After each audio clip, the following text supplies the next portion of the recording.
Chapter 10. Letter, Dr. Seward to Honorable Arthur Holmwood, 6th of September. My dear Art, my news today is not so good. Lucy this morning had gone back a bit. There is, however, one good thing which has arisen from it. Mrs. Westenra was naturally anxious concerning Lucy, and has consulted me professionally about her.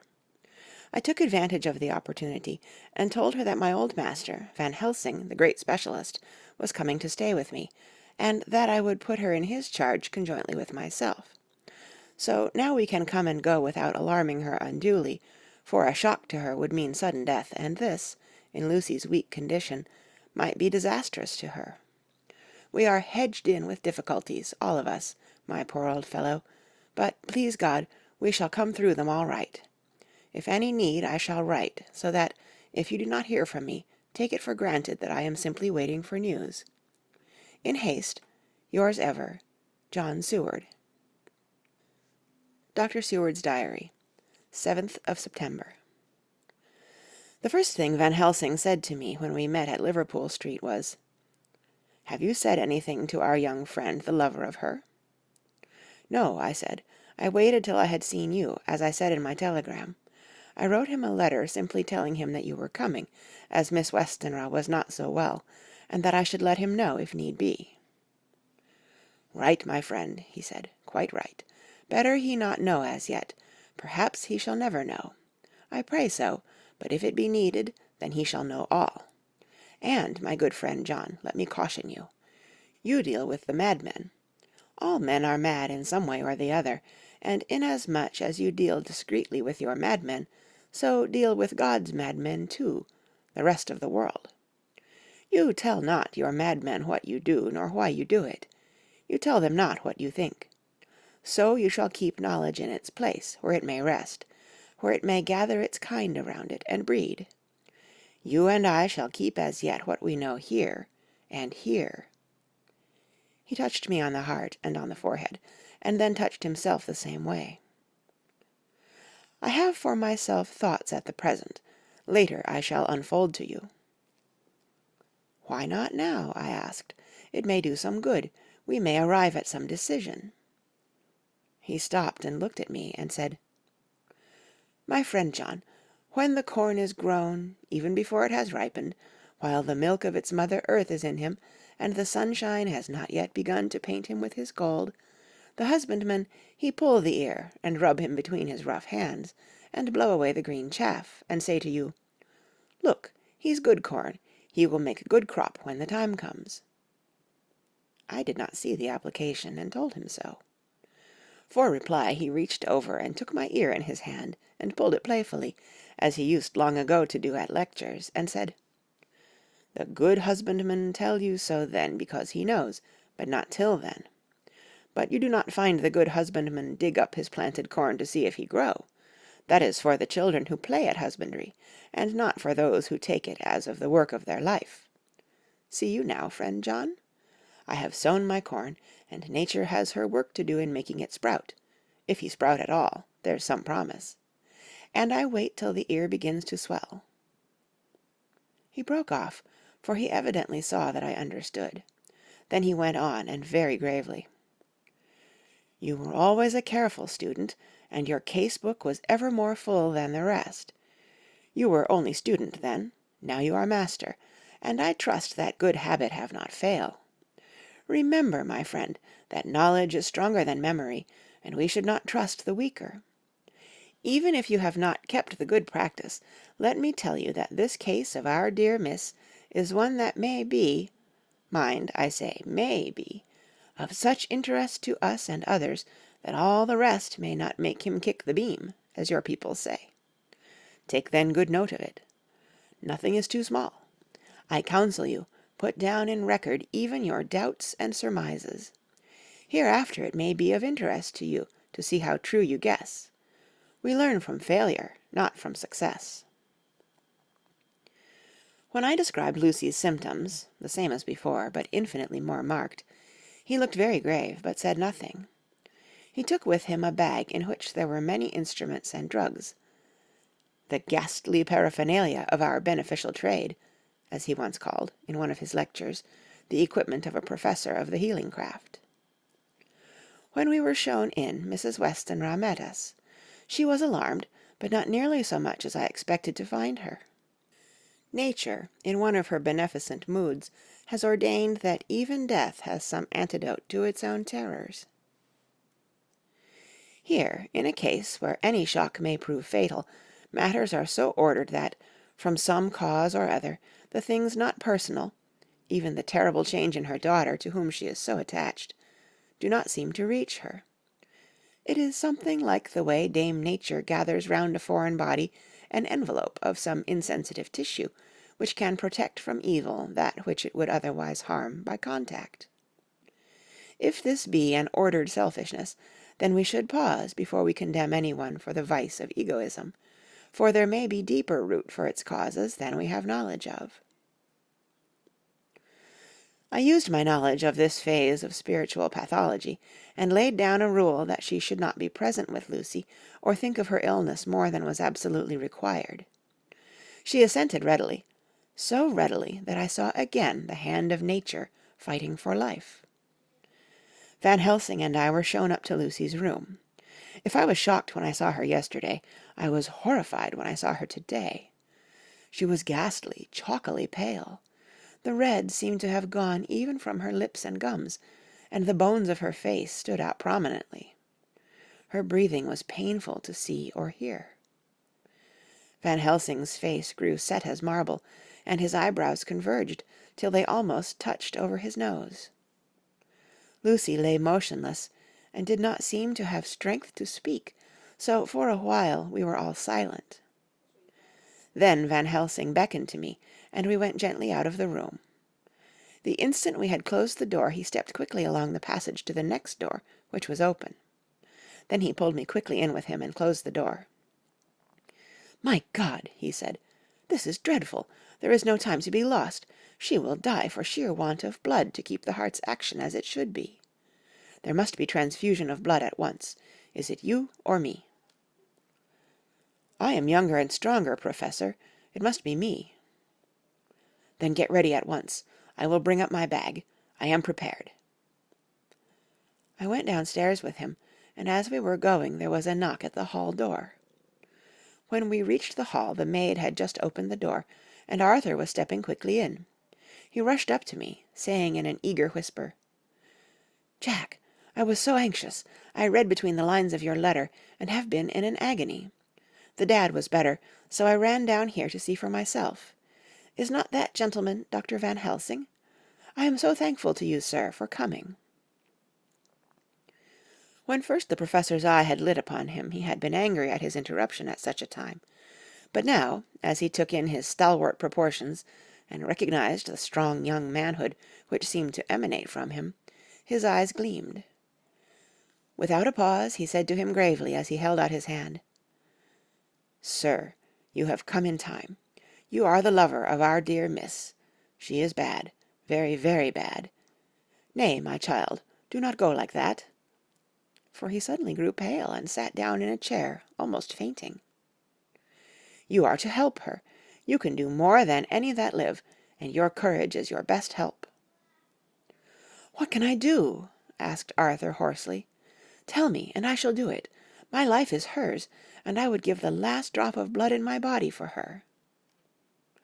The professor has a strongly humorous side, and I could from old knowledge detect a trace of its origin in his answer. "My young sir, I do not ask so much as that, not the last." "What shall I do?"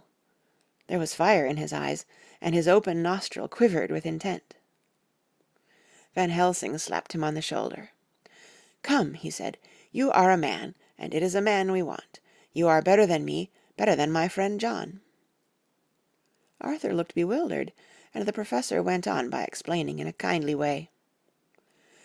"Young Miss is bad, very bad. She wants blood, and blood she must have or die. My friend John and I have consulted, and we are about to perform what we call transfusion of blood, to transfer from full veins of one to the empty veins which pine for him. John was to give his blood, as he is the more young and strong than me." Here Arthur took my hand, and wrung it hard in silence. But now you are here, you are more good than us, old or young, who toil much in the world of thought. Our nerves are not so calm, and our blood not so bright than yours." Arthur turned to him and said, "If you only knew how gladly I would die for her, you would understand." He stopped, with a sort of choke in his voice. "Good boy," said Van Helsing. "In the not so far off, you will be happy that you have done all for her you love. Come now, and be silent. You shall kiss her once before it is done, but then you must go, and you must leave at my sign. Say no word to Madame. You know how it is with her. There must be no shock. Any knowledge of this would be one. Come." We all went up to Lucy's room. Arthur, by direction, remained outside. Lucy turned her head and looked at us, but said nothing. She was not asleep, but she was simply too weak to make the effort. Her eyes spoke to us, that was all. Van Helsing took some things from his bag and laid them on a little table out of sight. Then he mixed a narcotic, and coming over to the bed, said cheerily, "Now, little miss, here is your medicine. Drink it off like a good child. See, I lift you so that to swallow is easy. Yes." She had made the effort with success. It astonished me how long the drug took to act. This, in fact, marked the extent of her weakness. The time seemed endless until sleep began to flicker in her eyelids. At last, however, the narcotic began to manifest its potency, and she fell into a deep sleep. When the professor was satisfied, he called Arthur into the room and bade him strip off his coat. Then he added, "You may take that one little kiss whiles I bring over the table. Friend John, help to me." So neither of us looked, whilst he bent over her. Van Helsing, turning to me, said, "He is so young and strong, and of blood so pure, that we need not defibrillate it." Then, with swiftness, but with absolute method, Van Helsing performed the operation. As the transfusion went on, something like life seemed to come back to poor Lucy's cheeks, and through Arthur's growing pallor the joy of his face seemed absolutely to shine. After a bit I began to grow anxious, for the loss of blood was telling on Arthur, strong man as he was. It gave me an idea of what a terrible strain Lucy's system must have undergone, that what weakened Arthur only partially restored her. But the professor's face was set, and he stood, watch in hand, and with his eyes fixed now on the patient, and now on Arthur. I could hear my own heart beat. Presently he said in a soft voice, "Do not stir an instant. It is enough. You attend him, I will look to her." When all was over, I could see how much Arthur was weakened. I dressed the wound, and took his arm to bring him away, when Van Helsing spoke without turning round.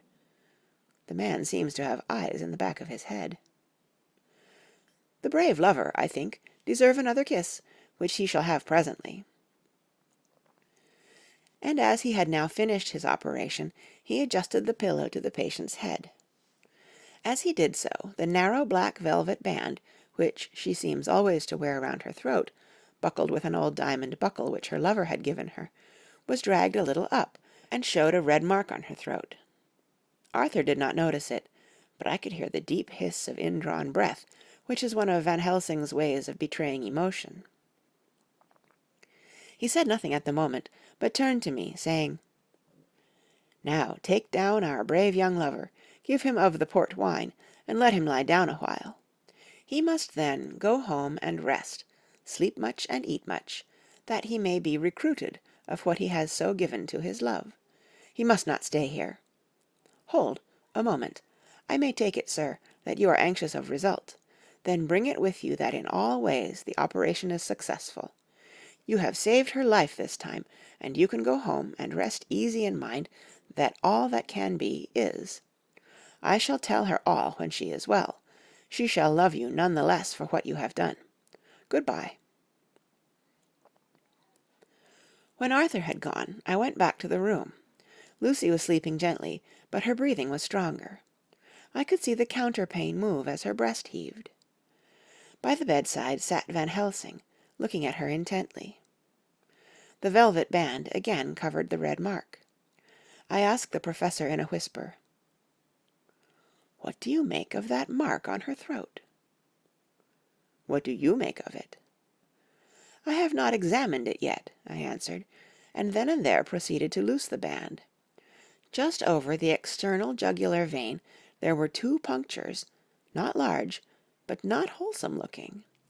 There was no sign of disease, but the edges were white and worn looking, as if by some trituration.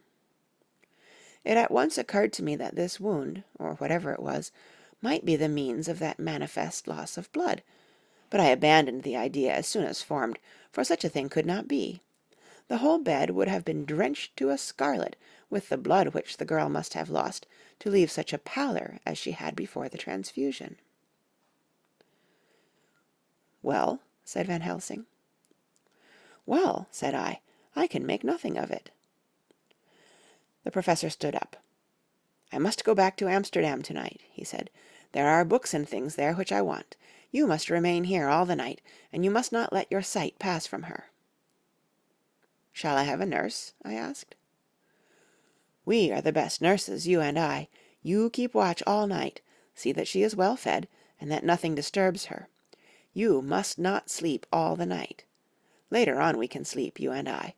I shall be back as soon as possible, and then we may begin." "May begin?" I said. "What on earth do you mean?" "We shall see," he answered, as he hurried out. He came back a moment later and put his head inside the door, and said with warning finger held up, "Remember, she is your charge. If you leave her and harm befall, you shall not sleep easy hereafter." Dr. Seward's diary continued. 8th of September. I sat up all night with Lucy. The opiate worked itself off towards dusk, and she waked naturally. She looked a different being from what she had been before the operation. Her spirits even were good, and she was full of a happy vivacity, but I could see evidences of the absolute prostration which she had undergone. When I told Mrs. Westenra that Dr. Van Helsing had directed that I should sit up with her, she almost pooh-poohed the idea, pointing out her daughter's renewed strength and excellent spirits. I was firm, however, and made preparations for my long vigil. When her maid had prepared her for the night, I came in, having in the meantime had supper, and took a seat by the bedside. She did not in any way make objection, but looked at me gratefully whenever I caught her eye. After a long spell she seemed sinking off to sleep, but with an effort seemed to pull herself together, and shook it off. This was repeated several times, with greater effort and with shorter pauses as the time moved on. It was apparent that she did not want to sleep, so I tackled the subject at once. "You do not want to go to sleep?" "No, I am afraid." "Afraid to go to sleep? Why so? It is the boon we all crave for." "Ah, not if you were like me, if sleep was to you a presage of horror." "A presage of horror? What on earth do you mean?" "I don't know. Oh, I don't know. And that is what is so terrible. All this weakness comes to me in sleep, until I dread the very thought." "But, my dear girl, you may sleep tonight. I am here watching you, and I can promise that nothing will happen." "Ah, I can trust you." I seized the opportunity and said, "I promise you that if I see any evidence of bad dreams, I will wake you at once." "You will? Oh, will you really? How good you are to me. Then I will sleep." And almost at the word she gave a deep sigh of relief, and sank back asleep. All night long I watched by her. She never stirred, but slept on and on, in a deep, tranquil, life-giving, health-giving sleep. Her lips were slightly parted, and her breast rose and fell with the regularity of a pendulum. There was a smile on her face, and it was evident that no bad dreams had come to disturb her peace of mind. In the early morning her maid came, and I left her in her care and took myself back home, for I was anxious about many things. I sent a short wire to Van Helsing and to Arthur, telling them of the excellent result of the operation. My own work, with its manifold arrears, took me all day to clear off. It was dark when I was able to inquire about my zoophagus patient. The report was good. He had been quite quiet for the past day and night. A telegram came from Van Helsing at Amsterdam whilst I was at dinner, suggesting that I should be at Hillingham tonight, as it might be well to be at hand, and stating that he was leaving by the night mail and would join me early in the morning. 9th of September. I was pretty tired and worn out when I got to Hillingham. For 2 nights I had hardly had a wink of sleep, and my brain was beginning to feel that numbness which marks cerebral exhaustion. Lucy was up and in cheerful spirits. When she shook hands with me, she looked sharply in my face and said, "No sitting up tonight for you. You are worn out. I am quite well again. Indeed, I am, and if there is to be any sitting up, it is I who will sit up with you." I would not argue the point, but went and had my supper. Lucy came with me, and, enlivened by her charming presence, I made an excellent meal, and had a couple of glasses of the more than excellent port. Then Lucy took me upstairs, and showed me a room next her own, where a cosy fire was burning. "Now," she said, "you must stay here. I shall leave this door open, and my door too. You can lie on the sofa, for I know that nothing would induce any of you doctors to go to bed whilst there is a patient above the horizon. If I want anything, I shall call out, and you can come to me at once." I could not but acquiesce, for I was dog-tired, and could not have sat up had I tried. So, on her renewing her promise to call me if she should want anything, I lay on the sofa, and forgot all about everything. Lucy Westenra's Diary, 9th of September. I feel so happy tonight. I have been so miserably weak that to be able to think and move about is like feeling sunshine after a long spell of east wind out of a steel sky. Somehow Arthur feels very, very close to me. I seem to feel his presence warm about me. I suppose it is that sickness and weakness are selfish things, and turn our inner eyes and sympathy on ourselves, whilst health and strength give love rein, and in thought and feeling he can wander where he wills. I know where my thoughts are, if only Arthur knew. My dear, your ears must tingle as you sleep, as mine do waking. Oh, the blissful rest of last night! How I slept, with that dear, good Dr. Seward watching me. And to-night I shall not fear to sleep, since he is close at hand, and within call. Thank everybody for being so good to me. Thank God. Good night, Arthur. Dr. Seward's Diary, 10th of September. I was conscious of the professor's hand on my head, and started awake all in a second.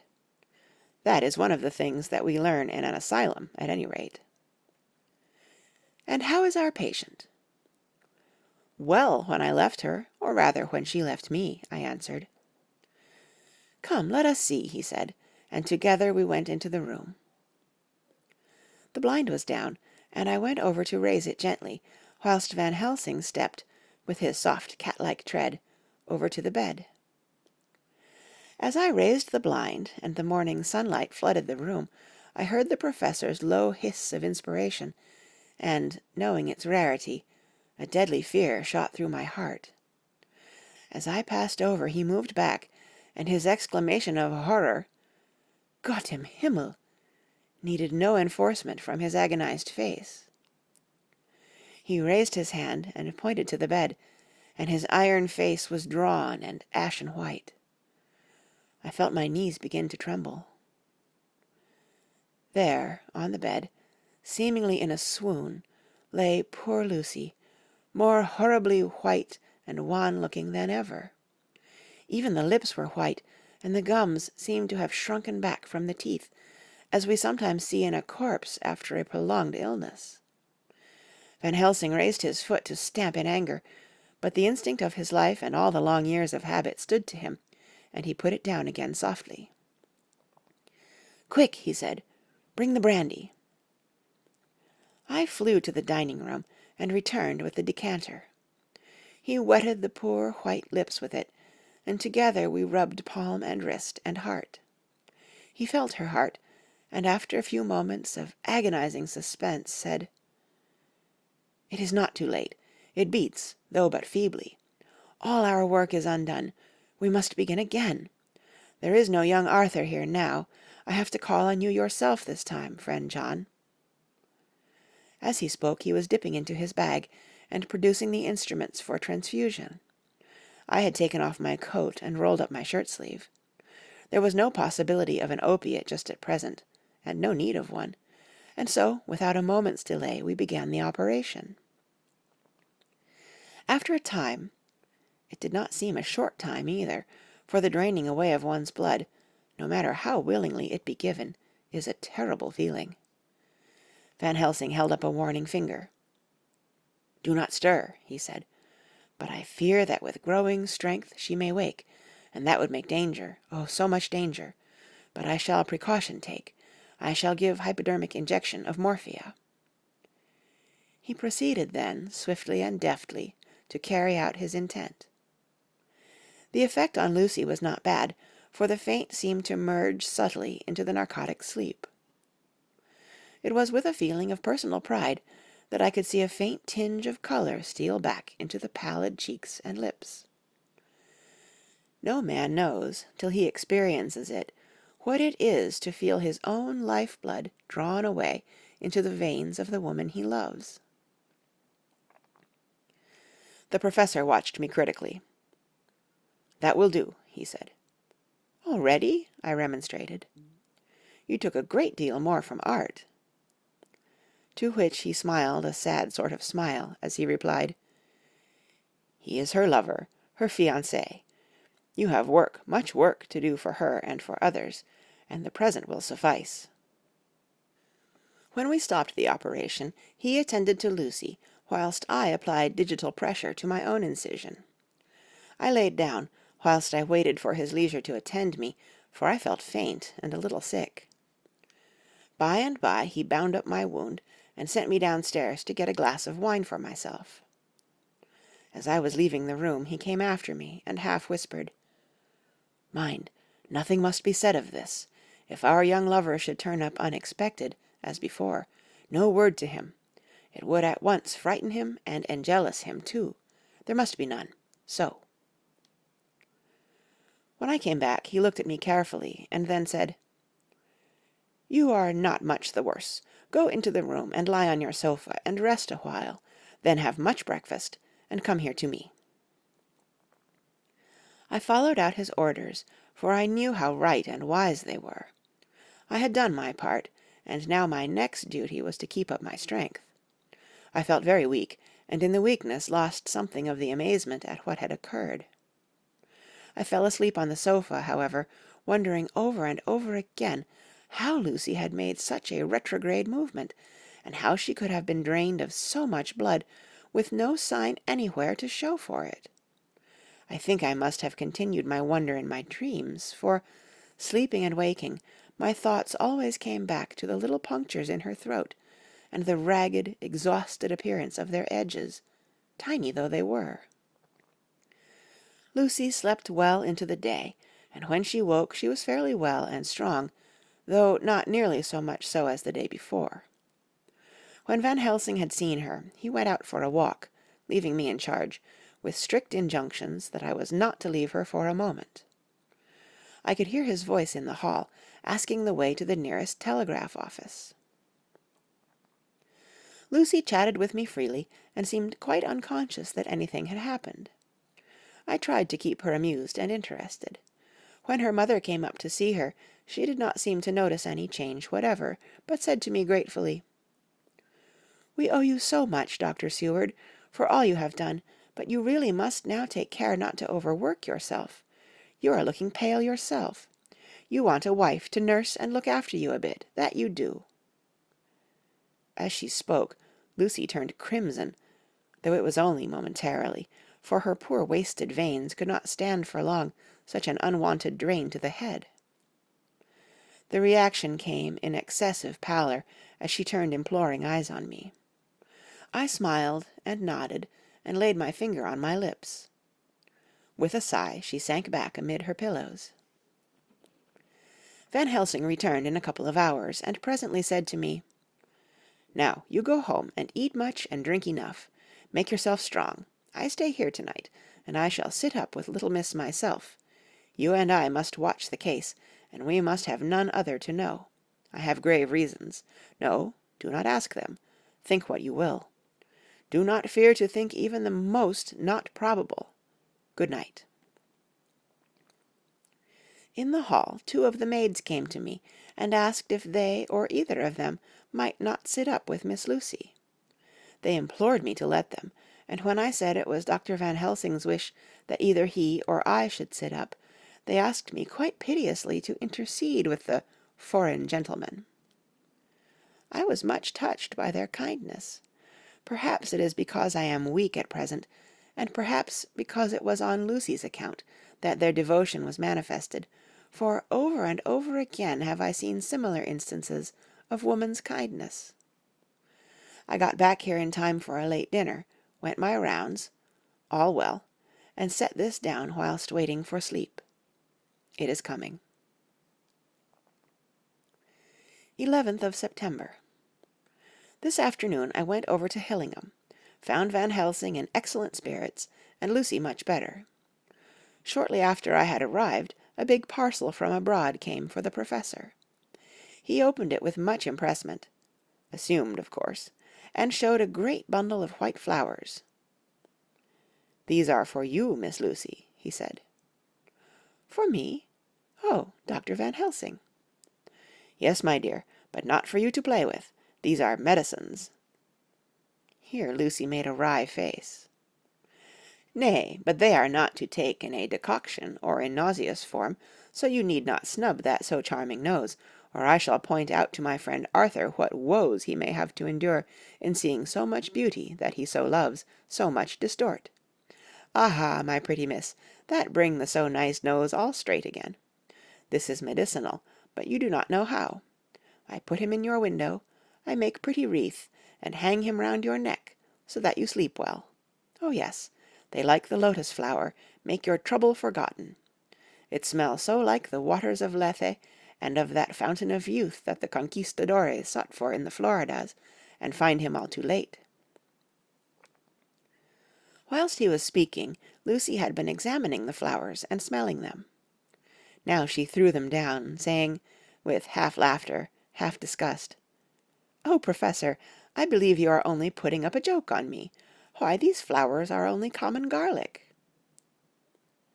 To my surprise, Van Helsing rose up and said with all his sternness, his iron jaw set, and his bushy eyebrows meeting, "No trifling with me, I never jest. There is grim purpose in all I do, and I warn you that you do not thwart me. Take care, for the sake of others if not for your own." Then, seeing poor Lucy scared, as she might well be, he went on more gently, "Oh, little miss, my dear, do not fear me. I only do for your good, but there is much virtue to you in those so common flowers. See, I place them myself in your room. I make myself the wreath that you are to wear, but hush, no telling to others that make so inquisitive questions. We must obey, and silence is part of obedience, and obedience is to bring you strong and well into loving arms that wait for you. Now sit still a while. Come with me, friend John, and you shall help me deck the room with my garlic, which is all the way from Haarlem, where my friend Vanderpool raise herb in his glasshouses all the year. I had to telegraph yesterday, or they would not have been here." We went into the room, taking the flowers with us. The Professor's actions were certainly odd, and not to be found in any pharmacopoeia that I ever heard of. First he fastened up the windows and latched them securely. Next, taking a handful of the flowers, he rubbed them all over the sashes, as though to ensure that every whiff of air that might get in would be laden with the garlic smell. Then with the wisp he rubbed all over the jamb of the door, above, below, and at each side, and round the fireplace in the same way. It all seemed grotesque to me, and presently I said, "Well, Professor, I know you always have a reason for what you do, but this certainly puzzles me. It is well we have no skeptic here, or he would say that you were working some spell to keep out an evil spirit." "Perhaps I am," he answered quietly, as he began to make the wreath which Lucy was to wear round her neck. We then waited whilst Lucy made her toilet for the night, and when she was in bed he came and himself fixed the wreath of garlic round her neck. The last words he said to her were, "Take care you do not disturb it, and even if the room feel close, do not to-night open the window or the door." "I promise," said Lucy, "and thank you both 1,000 times for all your kindness to me. Oh, what have I done to be blessed with such friends?" As we left the house in my fly, which was waiting, Van Helsing said, "To-night I can sleep in peace, and sleep I want. 2 nights of travel, much reading in the day between, and much anxiety on the day to follow, and a night to sit up without a wink. To-morrow in the morning early you call for me, and we come together to see our pretty miss, so much more strong for my spell which I have work. Ho, ho!" He seemed so confident that I, remembering my own confidence 2 nights before, and with the baneful result, felt awe and vague terror. It must have been my weakness that made me hesitate to tell it to my friend, but I felt it all the more, like unshed tears. Chapter 11. Lucy Westenra's Diary. 12th of September. How good they all are to me. I quite love that dear Dr. Van Helsing. I wonder why he was so anxious about these flowers. He positively frightened me, he was so fierce. And yet he must have been right, for I feel comfort from them already. Somehow I do not dread being alone tonight, and I can go to sleep without fear. I shall not mind any flapping outside the window. Oh, the terrible struggle that I have had against sleep so often of late, the pain of the sleeplessness, or the pain of the fear of sleep,